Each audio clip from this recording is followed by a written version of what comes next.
अर्चना जी, राधे राधे महाराज जी। महाराज जी, जीवन के सुख दुख दूसरों के व्यवहार पर निर्भर हो जाते हैं। इस परिस्थिति में महाराज जी सम कैसे रहा? नहीं नहीं, ये गलत है। बहुत अज्ञानी है जो दूसरों के प्रति अपने दुख सुख को, कि दूसरा जैसा करता है, अगर वो हमारे साथ अनुकूल व्यवहार करता है तो मैं सुखी, प्रतिकूल व्यवहार करता है दुखी, वो तो घोर अज्ञानी है। सुख दुख परमात्मा के चरणारविंद के आश्रित होकर, लोगों के आश्रित होकर नहीं। लोग तो जीने नहीं देंगे भाई। कब लोग जीने देते हैं किसको? कब चैन से चलने देते हैं? कैसे भी चलो वो तो आपको दुखी ही करेंगे। चाहे जितना परोपकार करो आपको परिणाम में दुख मिलेगा, चाहे जितना आप हित करो परिणाम में आपको गाली देगा। संसार का स्वरूप ऐसा है। हम लोगों के दिए हुए सुख दुख से सुखी दुखी ना हो, हम परमात्मा के चिंतन से सुखी रहे और दुख को परमात्मा के चिंतन के प्रभाव से सह ले, ऐसे हमें बनना चाहिए। व्यवहार में तो बहुत कड़वा है व्यवहार, इसमें तो कितना भी आपको परिणाम में दुख ही मिलेगा। संसार ऐसा है। महाराज जी, आपके जीवन में कभी ऐसा हो? पूरा जीवन ही यही है, पूरा जीवन ही है। किसी भी संत का जीवन देख लो, परोपकार करने पर भी परिणाम में प्रतिकूलता ही मिली, अनुकूलता नहीं मिली। अरे पूरा जीवन दुख में गया भाई। पूरा जीवन जब खाने योग्य थे तो खाने का नहीं था, जब खाने की सामग्री आई तो खाने योग्य नहीं रहे। हमारा मालिक बड़ा खिलाड़ी है, वो बड़ा खिलाड़ी है। आपको कभी महाराज जी रोष नहीं आता? हमें हाँ, पर इस बात पे नहीं आती।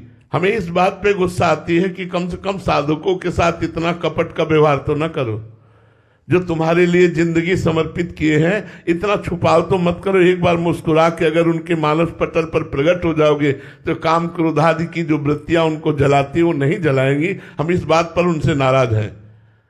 ठाकुर जी से नाराज हैं तो इस बात पे नाराज हैं कि यार तुम हो, सब जगह हो और सर्व सामर्थ्यशाली हो, सर्वत्र हो, सर्वशक्तिमान हो, तो जिन्हों को आपने अपनी शरण में घसीटा है उनको घसीट के छोड़ दिया।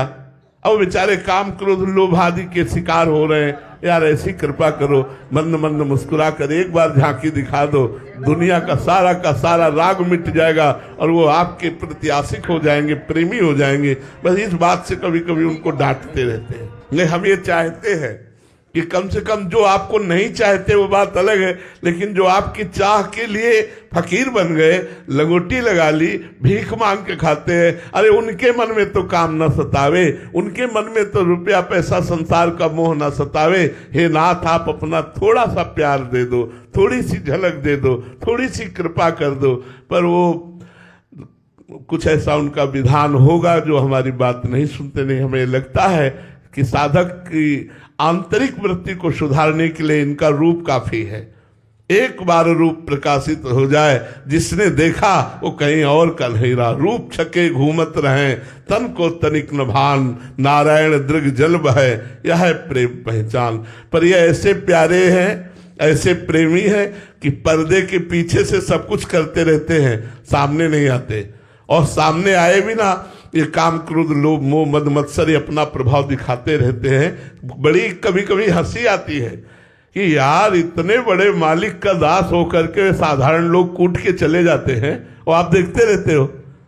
अरे भगवान के आगे ये काम क्रोध लोभ मोह मद मत्सर क्या है? अगर उनके दासों को ये परास्त करते हैं तब तो इज्जत की बात है कि आपका दास हम कहलाते हैं, हमको ये साधारण लोग मार के माया के चले जाते हैं। ना, तब तो कृपा करो, ऐसी सुरक्षा कर दो कि कम से कम काम क्रोधादि दोष आपके पवित्र समर्पित हृदय में इनका प्रभाव न पड़े। बस इस बात से हमारी उनकी होती है और कोई सी बात से नहीं होती। महाराज जी, कोई ऐसा संविधान है क्या कि इतना तप के बाद मिलेंगे, इतने जप के बाद मिलेंगे, इतना समय बीतने के बाद मिलेंगे? असल बात, मेन जो पॉइंट है वो समर्पण है।